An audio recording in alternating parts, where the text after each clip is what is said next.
ஜெயமோகன் சிறுகதைகள். ஆனையில்லா. வாசிப்பது சந்தீப். செய்தி கேள்விப்பட்டு அப்பா என்னது என்றார்.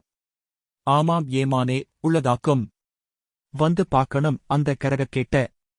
உள்ளதச் சொல்லப் போனா தெருவு நாயெல்லாம் சுத்தி நின்னு பல்லக்காட்டி சிரிக்குது என்றான் தவளைக்கண்ணன்.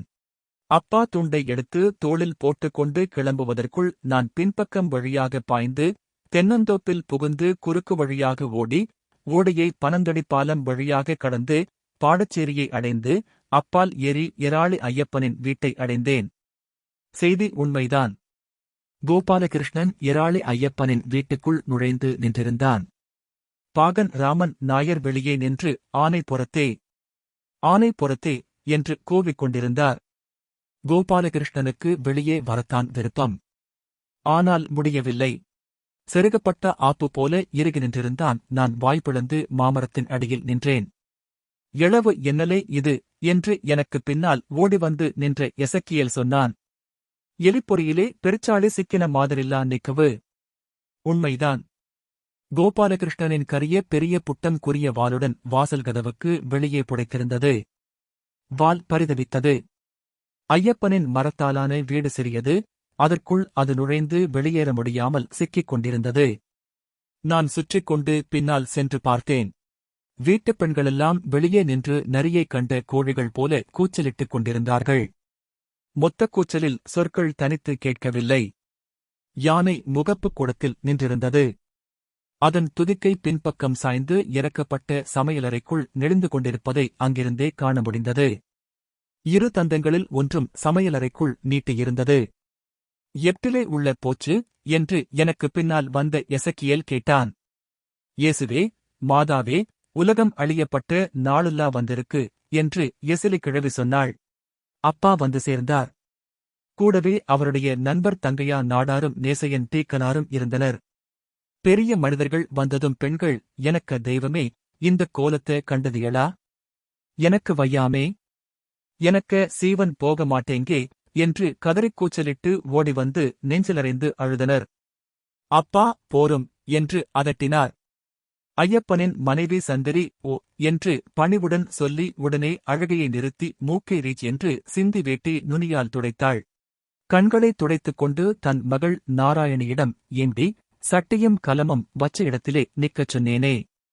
உள்ள அரிசியையும் பருப்பையும் இதுக்கு இடையிலே வல்ல அறுதலையும் வாரிக்கிட்டு போயிடுவாளுக. போடி என்றாள். என்னுடன் பள்ளியில் படிக்கும் நாராயணி என்னை ஓரக்கண்ணால் பார்த்துவிட்டு நெளிந்தாள். வீட்டுக்குள் யானை புகுந்தது பள்ளியில் அவளுக்கு பெருமை சேர்ப்பதா இழிவை கொண்டு வருவதா என்பதை அவள் இன்னமும் முடிவெடுக்கவில்லை என்று தெரிந்தது. ஐயப்பன் அப்பா அருகில் வந்து நின்றான். என்ன கைப்பள்ளியே, என்னவாக்கும் சங்கதி என்றார் அப்பா. வீட்டுக்குள்ள ஆனைக்கேறிப் போட்டுது என்றான் ஐயப்பன். அதை இன்னா கண்ணு முன்னாலே காணுதோம்ல. ஏல, என்ன நடந்ததுன்னு சொல்லுலே எரப்பாளி என்றார் டிக்கனார். காலம்பர நான் சந்தைக்கு போகணும்னு இவளுக்கு கிட்ட சொன்னப்பம் என்று ஐயப்பன் தொடங்கினான். சந்தரி இடைமறித்து, ஓ, இவரு இப்படியே சொல்லி விடிய வைப்பாரு. ஏமானே, வீட்டுக்குள்ள காலம்பர எண்ணெய் அரைக்கதுக்குள்ள கொப்பரத்தேங்காய கடவத்திலே வச்சிருந்தது.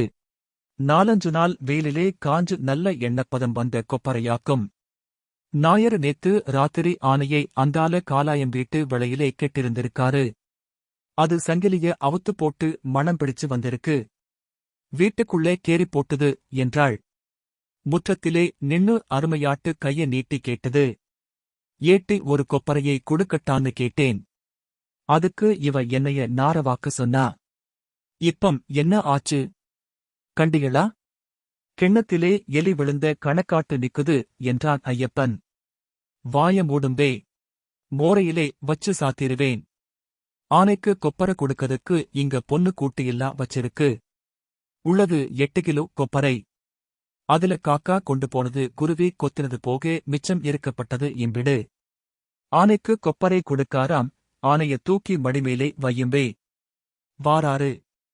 நீ சும்மா கிளந்து கீராதே. அவன் சொல்லுவதும் காரியமாக்கும் என்றார் அப்பா. என்ன காரியம்? இந்த காலமாடன என்னைய கெட்டினப்பம் எனக்கு குடியிலே மூதேவி வந்து கேறினதாக்கும். இன்னா இப்பம் ஆனையும் வந்து கேறியாச்சு. ஆனை ஐசரியமாக்கும்டி. ஆமா, ஐசரியம். ஏமானே இருக்கது இந்த மரப்பெட்டி வீடு.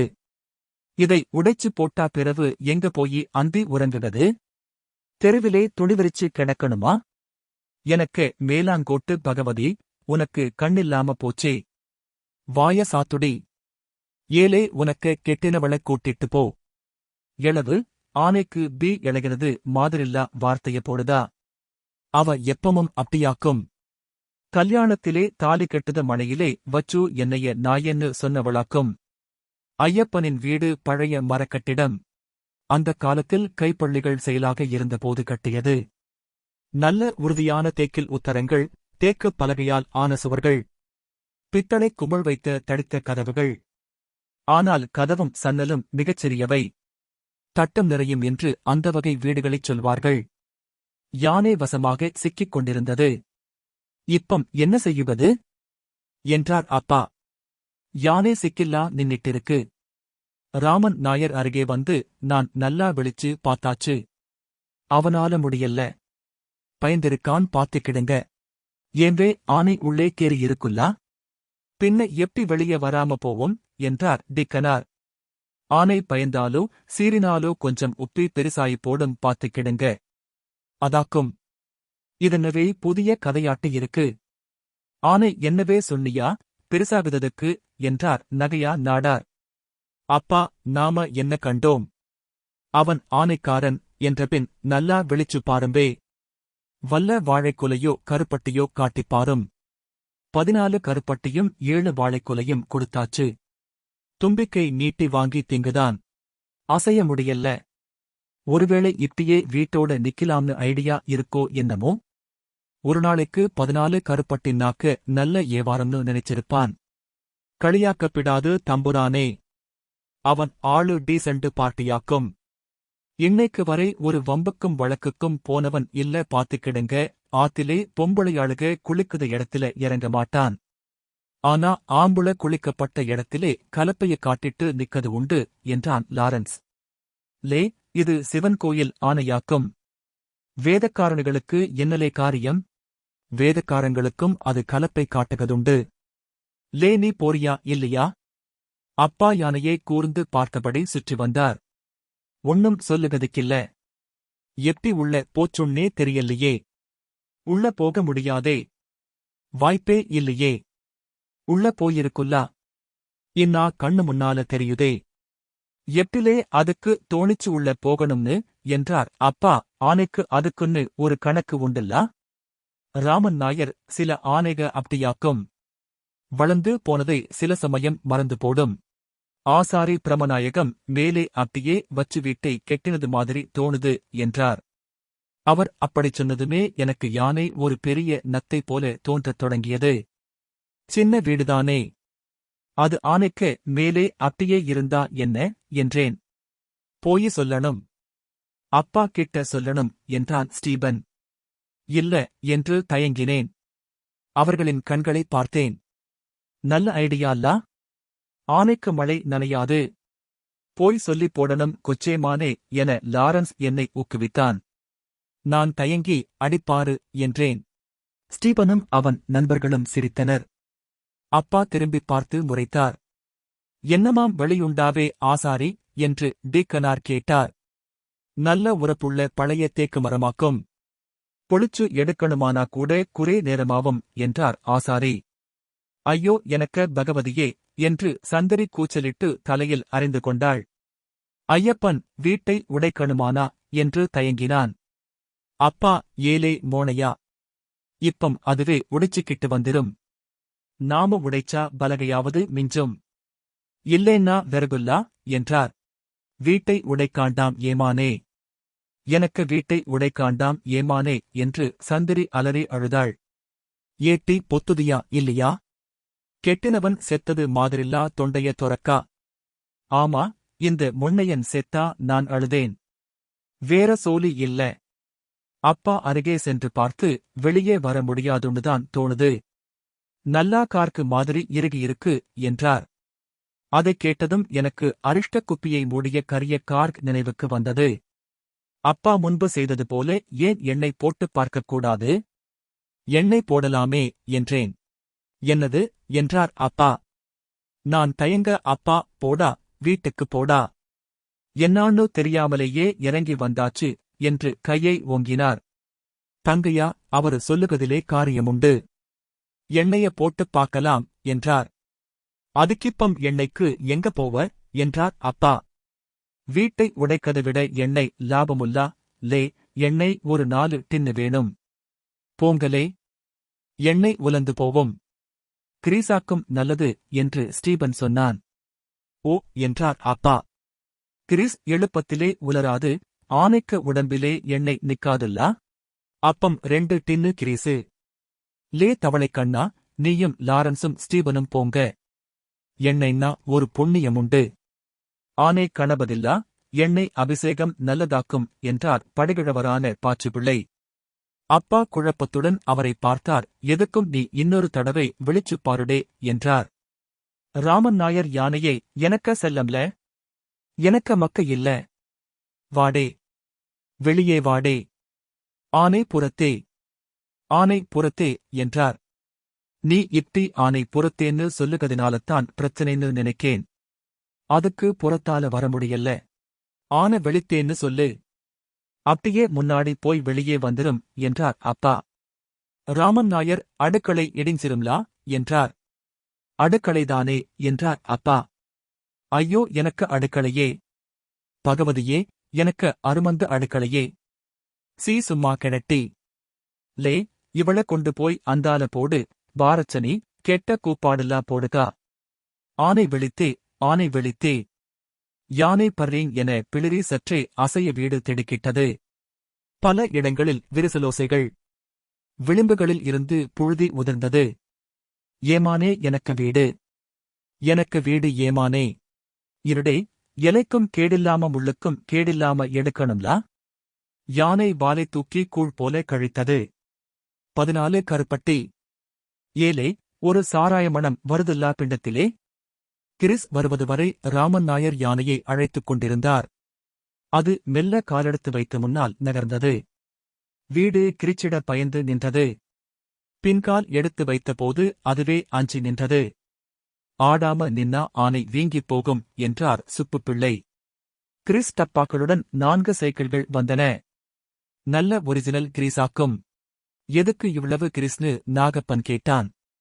ஆனைக்கு குண்டியிலே பூசுவதுக்குன்னு சொன்னேன். நான் அவனை நையாண்டி பண்ணுதேன்னு நினைச்சு அடிக்க வாரான் என்றான் லாரன்ஸ். இப்பம் இது பழகி இவன் இனி நாளை முதல் குண்டிக்கு கிரீஸ் கேட்டா வலிய செலவுல்லாவே. சத்தம் வேண்டாம் என்றார் அப்பா. இதை ஆனை குண்டியிலே பூசும்பே. இல்ல. இதுவரை ஆனைக்கு நான் கிரீசு போட்டதில்லை என்றார் ராமன் நாயர். ஆனை இதுக்கு முன்னாடி வீட்டுக்குள்ள கேரிட்டுண்டாவே. இல்ல. பின்ன. ஆனைக்கு பிடிக்கல்லேனா. பிடிக்கும். லாரிக்கே போடுதோம் ஆனைக்கு என்ன. லே போங்களே. போயி பூசி விடுங்களே. லாரன்ஸ் ஏசுவடியான் தாணப்பன் அணப்பன் வேலு தவளை கண்ணன் ஆகியோர் முன்வந்தனர். கிரீசை அள்ளி யானையின் புட்டத்தில் பூசினர். அது பளபளப்பாக கருமையாக ஆகியது. நல்ல மினுப்புண்டு என்றார் டீக்கனார். என்ன மினுப்பு. நம்ம மேக்கரை காளியம்மைக்கு புரட்டத்து நீரு பாக்கணும் என்றார் தங்கையா. அப்பா என்னை பார்த்தார். நான் அப்பால் பார்த்தேன். மேலே வழிச்சு விடுங்களே. கிரீசை யானையின் மேலிருந்தே கொட்டினார்கள். அதன்பின் யானையை பல்வேறு சொற்களால் ராமன் நாயர் அழைத்தார். அது முன்னும் பின்னும் அசைந்தது. ஆனால் வெளிவர முடியவில்லை. நல்லா வெளியும்பே. ஆனை புறத்தே.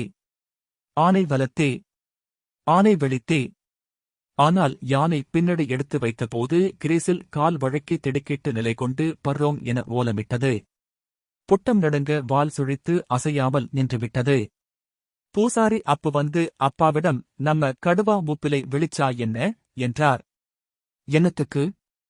ஆனைக்கு தாயத்து ஜெபிச்சு கெட்டுகதுக்கா என்றார் அப்பா. வெள்ளியிலே அரைநான் கெட்டணும்னு சொன்னான்னா பொத்திக்கிட்டு போக வேண்டியதுதான். இல்ல. இனி மந்திரவாதத்திலே வல்ல வழியும் உண்டோன்னு. ஆனைய புகையாட்டு ஆக்கி அப்படியே வெளியே எடுத்திருவாரு இல்லையாவே. அவரு கடுவா தெய்வத்துக்கு உபாசனை உள்ளவராக்கும். தெய்வதோஷம் சொல்லக்கூடாது. போன வருஷம் குளக்கரை கொச்சமினி காசு குடுக்கெல்லன்னு சொல்லி அவனுக்கு மூணையும் சேர்த்து பிடிச்சு நிறுத்தினாளாலே அப்பம் கடுவா தெய்வம் வந்து காப்பாத்தல்லையே. அதெல்லாம் வேற. ஆணுங்களுக்கு அப்படி பலதும் நடக்கும். அதெல்லாம் ஒரு ஐசரியமுல்லா. இது வேற. இது அவனால முடியும். நான் அப்பாவிடம் குடைய மடக்குத மாதிரி ஆணைய மடக்கினா எழுப்பமாக்கும் என்றேன். வீட்டுக்குப் போடா நாயே, அடிச்சு செவுள பேத்திருவேன் என்றார் அப்பா. நான் எனக்கு டீக்கனார் உதவுவார் என அவரைப் பார்த்தேன். அவர் சிரித்தார். உள்ளதாக்குமே. ஆனை ஒரு கருப்பு குடையில்லா என்ற பின் ஆனா இது மடக்கு குடை இல்லை கேட்டுதா என்றார்.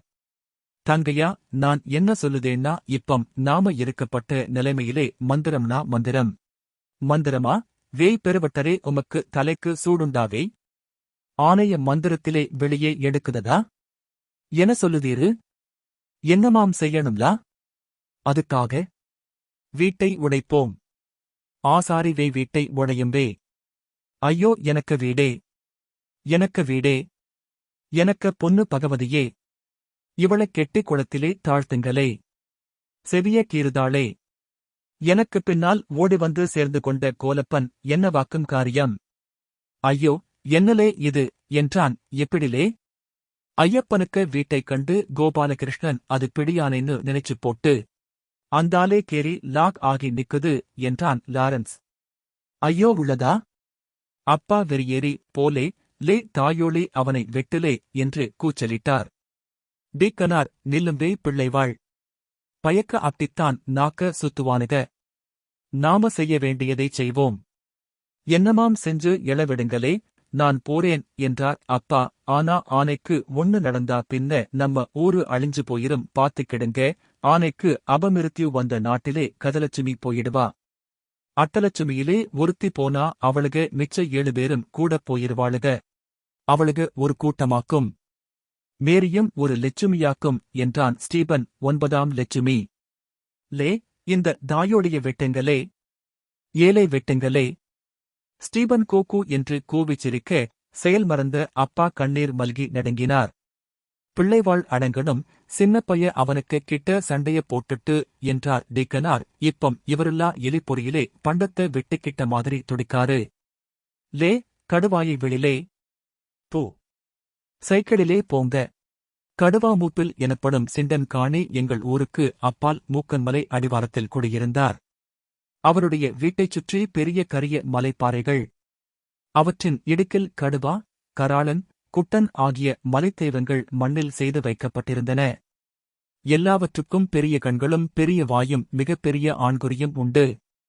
கடுவா சாமிக்க பண்டத்தை கண்டாக்கும் மனுஷன் கலப்பைய கண்டுபிடிச்சது என்று என்னிடம் லாரன்ஸ் ஒருமுறை சொன்னான். கடுவா காட்டை உழுவது தன் பண்டத்தை வைத்துத்தான். அப்பா தளர்ந்து சென்று ஒரு கவிழ்க்கப்பட்ட தொட்டிமேல் அமர்ந்தார். இப்போது அந்த வட்டாரத்தில் செல்லக்கூடாது என்று நான் அறிந்திருந்தேன். அங்கிருந்த எவரையாவது அவர் அடிக்க முடியும் என்றால் என்னைத்தான். சிண்டன் காணி வருவது வரை ராமன் நாயர் யானையிடம் மன்றாடி பார்த்தார். லே மக்கா, மானத்தை வாங்காதலே, இந்தா பாரு 6 வந்திருக்குன்னு. ஆதாரமெழுத்து கரடி நாயரு வந்திருக்காரு. தங்கையா பெருவட்டரு உண்டு. நேசையன் டீக்கனாரு உண்டு. காலிடலே செல்லம். யானை எழுப்பிய சத்தம் சற்றே பெரிய பூனைச் சத்தம் போல் இருந்தது. கடுவா சைக்கிளின் பின்னால் அமர்ந்து வந்து சேர்ந்தார். குள்ளமான உருவம். என்னளவே இருப்பார். ஆனால் நல்ல உறுதியான பெரிய தோள்களும் முண்டா புடைத்த கைகளும் கொண்டவர். தலையில் முடியே இல்லை. ஆனால் தாடி சடைக்கற்றைகள் கலந்து மார்பில் கிடந்தது. உரச்சாக்கு வெட்டித் தைத்த பையில் பூசைக்குரிய பொருட்கள். சைக்கிளில் இருந்து தெரித்து இறங்கி கொஞ்ச தூரம் ஓடி அதன்பின் நிதானமாகி கம்பீரமாக நடந்து பெருவட்டரிடம் வந்து என்னவாக்கும் என்றார். பார்த்தா தெரியலையா? ஆனைய வெளியே எடுக்கணும். வீடு உடையுமே. வீட்டை உடைச்சு எடுக்க நீரு என்னத்துக்குவே?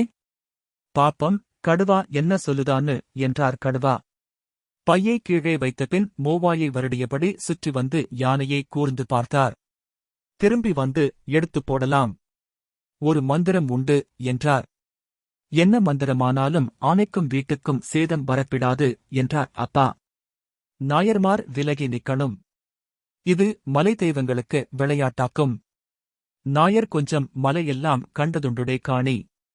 இது நாயர் கண்ட மலை இல்லை. அந்தாலே போவும்பே.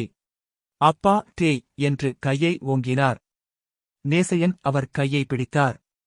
அவன் மந்திரவாதியாக்கும். ஒண்ணு கிடக்க ஒண்ணுன்னா 6 வச்சு ஊதுகது. விடும்பே. அப்பா உன்னைய எடுத்துக்கிடுதேம்லே காணி என்றபின் அப்பால் சென்று அமர்ந்தார். நான் பல நாயன்மாரையும் பிள்ளைமாரையும் இதே மாதிரி பொறியிலே இருந்து எடுத்துவிட்டிட்டுண்டு. கூவே கரடி கூவே என்னவே நாக்குக்கேறி அண்ணாக்கிலே வளைஞ்சு போச்சோ. வேய் கரடி. அப்பா வேறு பக்கம் திரும்பிக் கொண்டார். தங்கையன் விடும்பே. வந்த வேலைய பாரும் என்றார். இது எழுப்பம். ஆனையை சுருக்கிச் சின்னதாக்கக்கூடிய மந்திரம் உண்டு என்றார் கடுவா. ஆனையச் சின்னதாக்குது மந்திரமா? என்னவே சொல்லுதீரு? எல்லாத்தையும் சின்னதாக்கலாம், வேணுமானா பெருசாக்கலாம். வேய் பெருசும் சின்னதும் நமக்கு கையிலே உள்ள கலையில்லா? இவரு ஆனைய பத்தித்தானே பேசுதாரு என்றான் லாரன்ஸ். லே நீ அந்தாலே போ என்றார் டிக்கனார். கடுவா இன்னா கரடி நாயரு இருக்காரு. நம்ம அப்பன் காலத்திலே நாம இப்படி ஒரு வார்த்தை சொல்ல முடியுமா? வாழ உருவரமாட்டானுகளா? இப்பம் இரத்தம் கிட்டாத்த அட்டைய மாதிரில்லா இருக்கானுக. வேற உவமை உண்டு என்றான் லாரன்ஸ். லே உனக்கு கிட்ட அந்தால போவச் சொன்னேன். ஆனைய சுருக்கலாம். சுருக்கிச் சுருக்கி இந்த வண்டு மாதிரி ஆக்கலாம். நகத்திலே கிள்ளி எடுத்து உள்ளங்கையிலே வைக்கலாம். வைச்சு காட்டவா? வேண்டாம்லே. உள்ளங்கையிலே ஆனைய வச்சா அதுக்கு சொந்தக்கார ஆனை வந்து நம்மள குத்திக் கொன்னாலும் கொல்லும். நீ இந்த ஆனையை வெளியே எடு பாப்பம். இது எழுப்பம்லா. சின்ன வேலை. இருங்க. கடுவா தன்னிடையில் செம்பட்டை கட்டிக்கொண்டார். தலையிலும் செம்பட்டு முண்டாசு.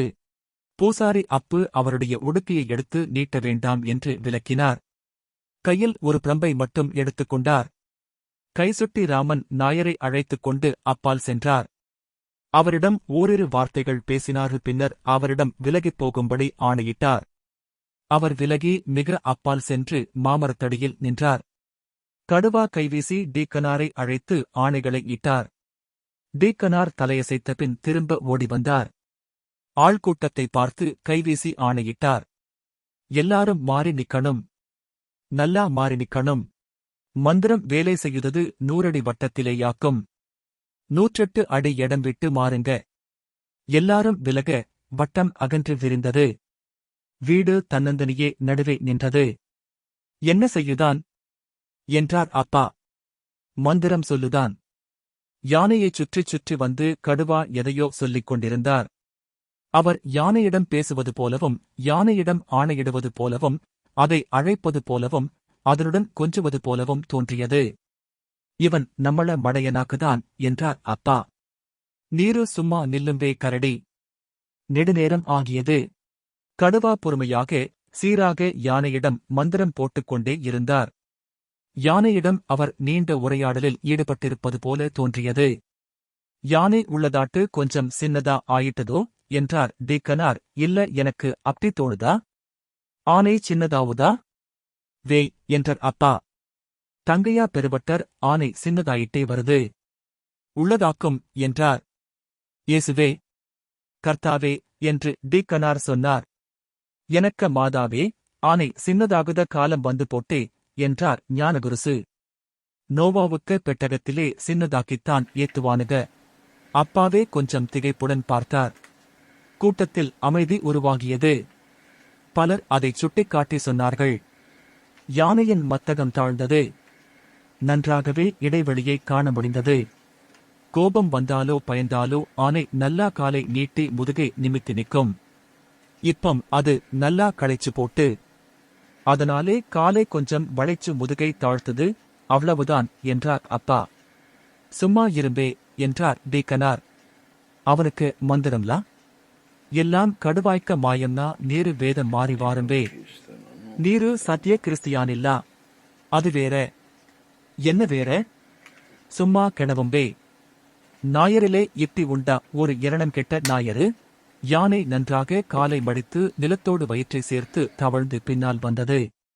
வீட்டின் கதவின் சட்டகத்திலேயே அதன் உடல் படவில்லை. மக்கள் ஆர்ப்பரித்தனர். பலவகையான கூச்சல்கள், கூவலோசைகள். மேலும் மேலும் பின்னகர்ந்து வந்து அப்படியே மண்ணில் படிந்து அமர்ந்திருந்தது. துதிக்கை குளத்திலிருந்து நீர் இறைக்கும் ரப்பர் குழாய் போல கிடந்தது. அந்தாலே ஆனையச் சுருக்கி ஒரு தவளை சைஸுக்கு ஆக்கட்டா? என்ன சொல்லுதீரு? என்றார் கடுவா. வேண்டாம்பே, பாவம்லா என்றார் டீக்கனார். வீட்டுக்குள்ள விட்டு வளர்க்கலாம். ராத்திரியிலே கரிச்சட்டியிலே போட்டு மூடி வைக்கணும். நாய் எடுத்துக்கிட்டு போயிரப்பிடாது. வேண்டாம்பே என்றார் தங்கையா பெருவட்டர். என்ன இருந்தாலும் ஆனைக்கு ஒரு இது உண்டுல்லா? நாம அதை வச்சு ஒருபாடு விளையாடக்கூடாது. வீட்டுக்குள் இருந்து ஐயப்பனின் அம்மா நீலி உலர்ந்த முலைகள் தொங்க மெலிந்த கைகளை விரித்தபடி வெளியே வந்து, ஐயோ ஐயோ, ஆனை வந்து போட்டே, ஆனை வீட்டுக்குள்ள வந்து போட்டே என்று அழுதாள். அவள் ஓசை பெரிதாக எழவில்லை. அவளுக்குள் காற்று குறைவாகவே இருந்தது. அது சரி, அப்ப கிழவி இதுவரை உள்ளையாக்கும் இருந்திருக்கு என்றான் தானப்பன். ஆனைக்க காலுக்க கீழே இருந்திருக்கா? நல்ல யோகம் என்றான் தவளைக்கண்ணன். கலப்பை நல்ல ஐசரியமுள்ள கனியாக்கும். ஐயப்பா, லே, உனக்க அம்மையில்லா உள்ள இருந்திருக்கா? நீ சொன்னியாலே என்றான் லாரன்ஸ். நான் மறந்து போட்டேன் என்றான் ஐயப்பன். லட்சணம்தான். கடுவா கை காட்ட ராமன் நாயர் யானையை நோக்கி ஓடினார். அவர் அருகே சென்றதும் யானை பிளிரியது. எனக்க அப்போ, எனக்கு வையாவே என்று அது கதறுவதிலிருந்தது. ராமன் நாயர் அதன் காதை பிடித்து ஆறுதல் சொன்னார். அதன் மத்தகத்தை தட்டினார். அவர் பலவாறாக ஆணையிட அது மெல்ல எழுந்தது.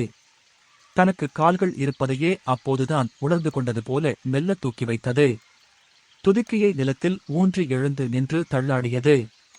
பின்னர் காதுகளை முன்னால் கோட்டி துதிக்கையை வளைத்து நெற்றிமேல் வைத்து தலையை குலுக்கி சங்கொலி எழுப்பியது. ராமன் நாயரே, இது உள்ளதாட்டு ஆனையாக்குமா? கொஞ்ச நேரம் முன்ன பூனைக்க சத்தமாக்கும் கேட்டது என்றான் லாரன்ஸ்.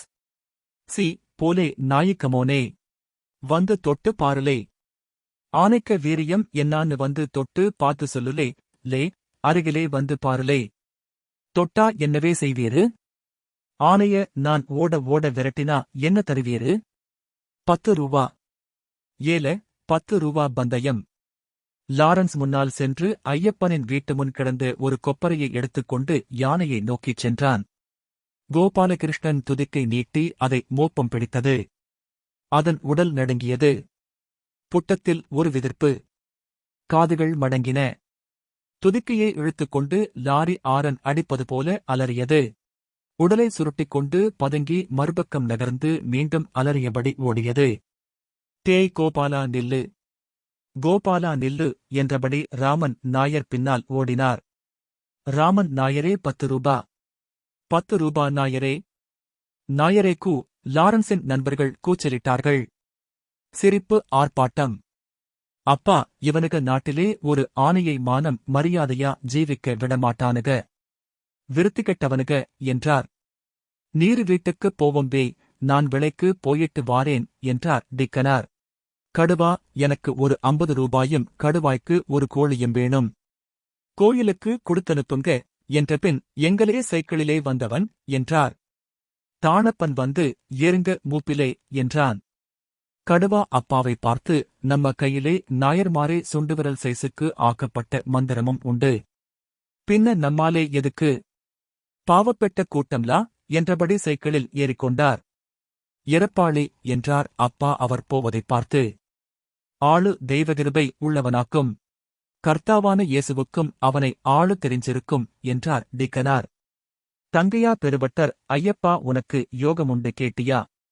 வீடு திரும்ப கிட்டியிருக்கு. ஐயப்பன் சந்தைக்கு போனும் என்றான். பொதுவாக அவன் எதையும் முழுமையாக புரிந்து கொண்டிருக்கவில்லை. முயற்சி தொடங்கப்பட்டிருந்தது, அவ்வளவுதான். அப்பால் சந்திரி, ஐயோ, எனக்கு 8 பானையை உடைச்சுப் போட்டே. இளவெடுத்த ஆனை எனக்கு பானைகளை எல்லாம் உடைச்சுப் போட்டே. ஐயோ பகவதியே என்று ஓலமிட்டு அழுது கொண்டிருந்தாள். லாரன்ஸ், கிரீஸுக்குண்டான பைசா என்றான். தாரம்லே. 6லே இவன் கிடந்து துடிக்கான். நான் யானைக்குப் பின்னால் ஓடினேன். அது அப்பு பெருவட்டரின் தோப்புக்குள் சென்று தாழைப்புதர்கள் நடுவே ஒளிந்து நின்றிருந்தது. ராமன் நாயர் அதை ஆறுதல் படுத்திக் கொண்டிருந்தார். நான் அருகே சென்று, நல்ல வேளை, ஆனைக்கு ஒண்ணும் ஆகல்ல என்றேன். மயிறு, இதுக்க குண்டியிலே இருந்து கிரீஸை கழுவி எடுக்கணும். அதுக்கு 1 வாரம் ஆகும். என்னால முடியாது. அப்படியே விட்டுட்டு திற்பரப்பு போனா எனக்கு அருமையாட்டு கஞ்சி ஊத்துவா. கடுவா என்னவாக்கும் கேட்டாரு என்றேன். என்ன? உம்மகிட்ட கேட்டாருல்லா? அவரா? நாகப்பனுக்க எஸ்டேட்டிலே குட்டி யானை இருக்குல்லா, கொச்சுகேசவன். அவனை எப்படி வெளிப்பீருன்னு கேட்டாரு. சொன்னேன். ஆ என்றேன். அவரு சொன்ன மந்திரம் அதாக்கும். என்ன மந்திரம்? அவரு நம்ம கோபாலகிருஷ்ணனை பார்த்து சின்ன குட்டிய விழிக்குத மாதிரி விழிச்சாரு. சின்ன குட்டிக்கிட்ட பேசுத மாதிரி பேசினாரு. இவன் அதைக் கேட்டு அப்படியே நம்பி சுருங்கி சின்ன குட்டியா ஆயிட்டான். ராமன் நாயர் திரும்பி கோபாலகிருஷ்ணனை பார்த்தார். அவன் கண்ணீரும் கம்பலையுமாக ஒரு தாழை மடலை துதிக்கையால் பற்றி சுருட்டிக் கொண்டிருந்தான். ராமன் நாயர் தன்னை முறைக்கிறாரோ என்று எண்ணி அதை அப்படியே விட்டுவிட்டு துதிக்கை தாழ்த்தி நல்ல பிள்ளையாக செவிமடித்து நின்றான். அப்படி விழிக்கலாமோ என்றார் ராமன் நாயர். நீரு விழிக்க வேண்டாம். இவன் சின்ன பிள்ளையா விழுந்து கிடந்தான்னா நீயாவே பீய அழுவீரு? அது உள்ளதாக்கும் என்றார் ராமன் நாயர் ஆன இடத்தே. இந்த வாசிப்பை கேட்டதற்கு நன்றி.